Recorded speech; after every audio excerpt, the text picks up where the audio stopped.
We are built for this network, for the strong, not the weak.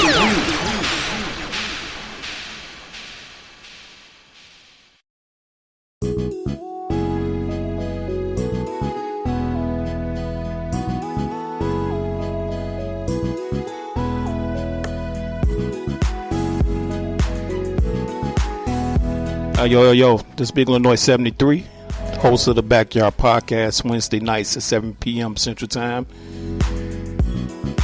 on the Built for This network. Check us out. Hosted by yours truly, with my panel, my fam. We got the sister Kim Webb, the brother Dre MC1, the brother Anuliel, and the brother HRap B. No topic is off limit. We laugh and joke. We get serious. Try to be informative. Check us out. Once again, that's the Backyard Podcast, Wednesday night, 7 p.m. Central Time. Let's go.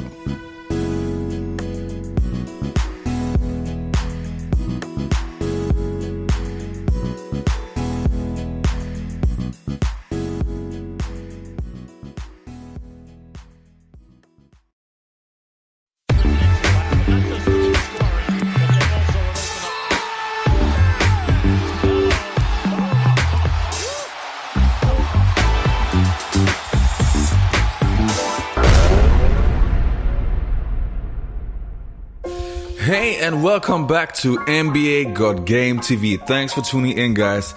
If you follow the NBA for such a long time like we do, you probably also feel that sometimes great players get forgotten with time. Especially in an era like the 80s and 90s where you had such great players like Magic Johnson, Larry Bird, Michael Jordan, Charles Barkley, Karl Malone, and so on and so on. Many players that were really great just get overlooked with time. Of course, to our younger audience, there will be players that you simply miss because of your age. But don't worry, this is our list of players that you should know. To qualify for this list, the player had to have less than 6 All-Star games. So, before we start, if you like this video, please give us a thumbs up and subscribe to our channel. And without any more blah blah, let's go. We're gonna start our list with Latrell Sprewell, a 4-time NBA All-Star. If we had to compare Latrell with any current player, we would say Russell Westbrook. Simply because there are not many players that attack the basket so aggressively like those two guys. Spree was a super athletic shooting guard who was drafted by the Golden State Warriors in 1992, 24th overall. He was the steal of the draft. In his rookie season, he already averaged almost 16 points and quickly became a fan favorite because of his spectacular dunks. He had his most successful years with the New York Knicks when they made it to the finals in 1999 as an 8th seed. Spree will hopefully always be remembered as one of the most explosive players ever to play the game. The next player on our list is Damon Stoudemire, and he had no All-Star appearances. Damon Stoudemire reminds us a lot of the 2017 Isaiah Thomas. The left-handed and undersized point guard was the 7th draft pick in 1995. Damon exploded in his rookie season, already averaging 19 points and 9 assists per game. Being the first franchise player of the newly founded Toronto Raptors, Damon quickly was known as Mighty Mouse.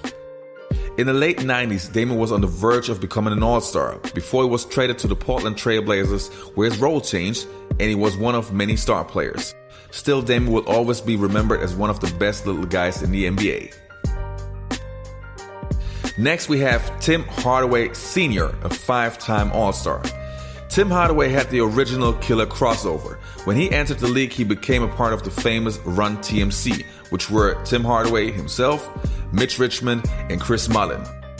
The young run-and-gun Warriors quickly became his team, and he proved that almost nobody could defend him. In 1996, he was traded to the Miami Heat to form a dynamic duo with Alonzo Mourning. Thanks to Tim and Zoe, the Miami Heat were reborn and turned into a successful franchise with legendary battles against the New York Knicks and the Chicago Bulls. Next on our list is John Starks, a 1-time All-Star. There are only a few players in NBA history with John's heart. John was never drafted by an NBA team and had to fight for a spot on the Golden State Warriors roster in the late 80s. After only 36 games, John got waived, and he had to play in the CBA for the following year. In 1990, the New York Knicks and their new head coach, Pat Riley, gave John Starks a chance, and he sure used it.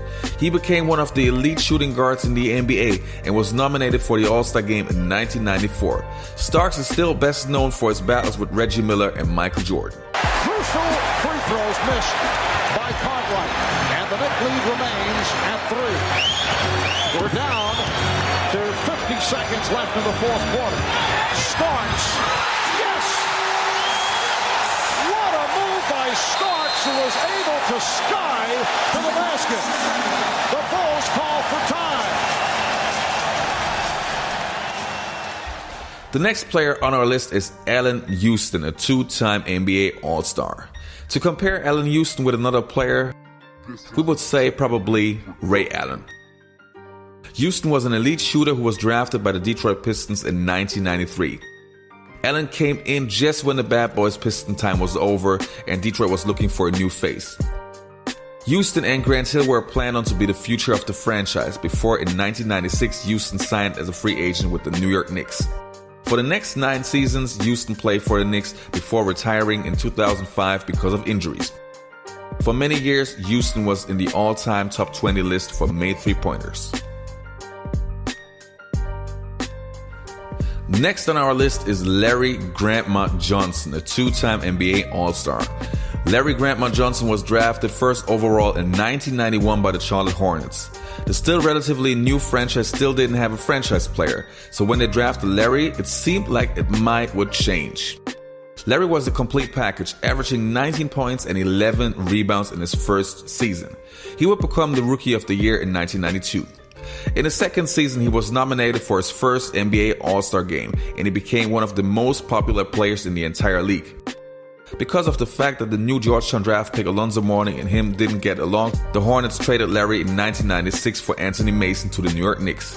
Larry's role changed in New York, and the once charismatic superstar became the third scoring option for the Knicks.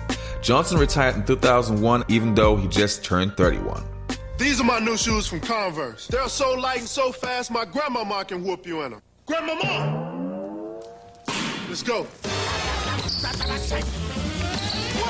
What? Shoot like you not like an old lady. Move it, Granny, move it. Remember, you can't beat what you can't catch. Okay, Granny, one-on-one, me and you. That was a lucky shot, Grandma. The next player on our list is Steve Smith, a one-time NBA All-Star. Steve Smith was drafted in 1991 by the Miami Heat. Being able to play the guard, shooting guard, and small forward positions, Steve Smith was a great all-round player. He helped shaping the inexperienced Miami Heat into a playoff contender in 1993.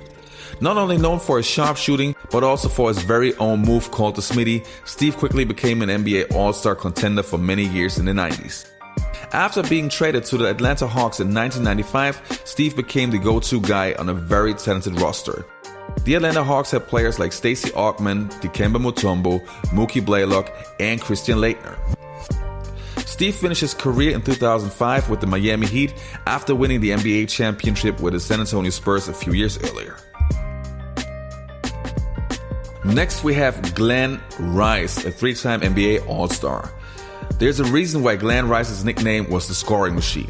Once Rice got hot, there's no stopping him.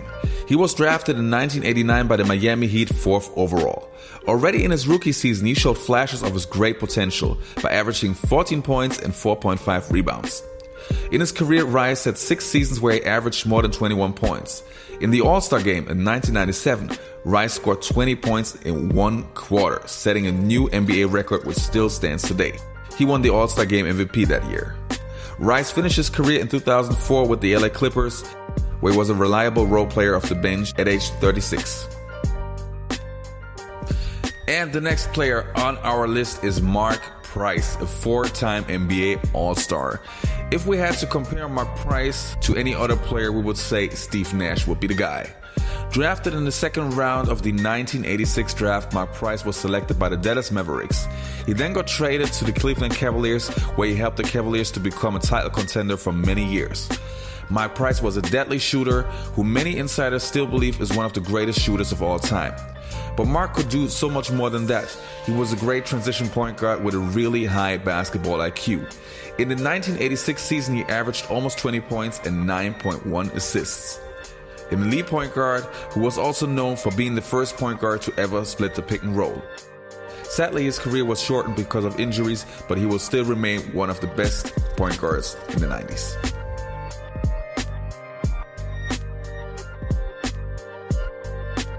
Last but not least, Shawn the Rain Man Kemp, a 6-time NBA All-Star. Everybody who believes that Chris Paul and Blake Griffin were the original Lob City hasn't seen Shawn Kemp and Gary Payton in the 90s. Drafted by the Seattle Supersonics without Kemp ever playing a college game, Shawn had a rough start in his rookie season. But already in the second season, he showed his all-star potential, averaging 15 points and 8 boards a game. With the arrival of Sonics coach George Karl, Shawn turned into a superstar. Known for his incredible dunks and dangerous mid-range shot, Kemp was an elite power forward who took the Seattle Supersonics to the finals in 1996, only to come short against Michael Jordan and the Chicago Bulls. Until today, Shawn is remembered as one of the best in-game dunkers in NBA history. He retired in 2003 with the Orlando Magic after gaining a lot of weight and not being able to regain his shape. But still, Shawn Kemp was awesome.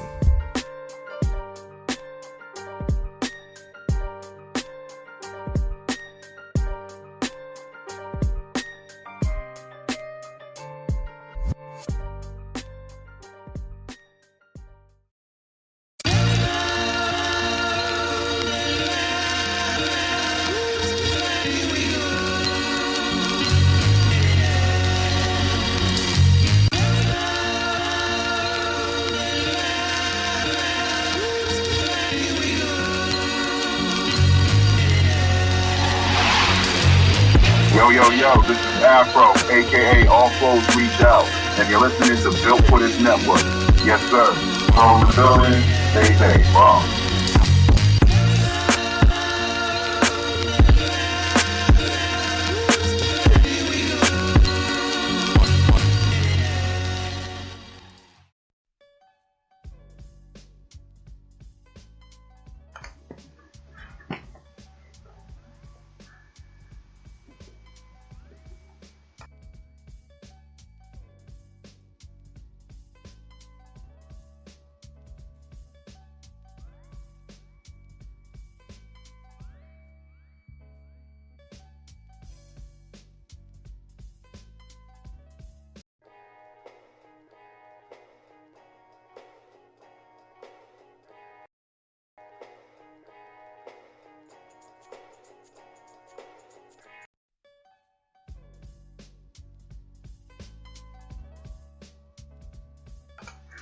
Yo, this is your man HRap coming at you live and direct.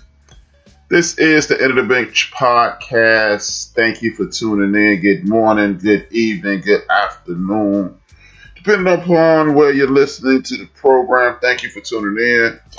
Before I get the show started, I want to say rest in peace to the homie JD. Lost a good friend today, good guy, man. Took a nap, never woke up. Rest in peace, JB.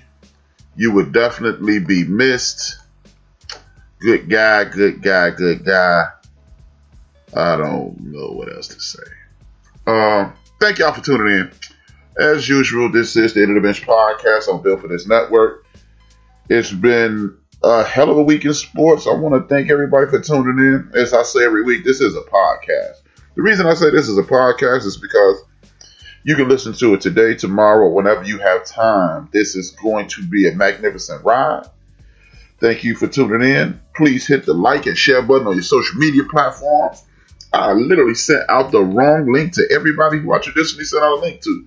So if you didn't get a link, you should already have a damn app on your phone. But if you don't, I'm going to be sending them to you currently. Shout out to everybody who listens in. Shout out to the entire chat room. Shout out to the background listeners. You know what I do every week? What I do every week is send a salute to the people in my family and the people who have transitioned, I call them my ancestors. Salute to everybody who is connected to me with this last name, the last name Williams, which is me and my pops, my moms, my brothers and my sisters who are always in the building. Mad love.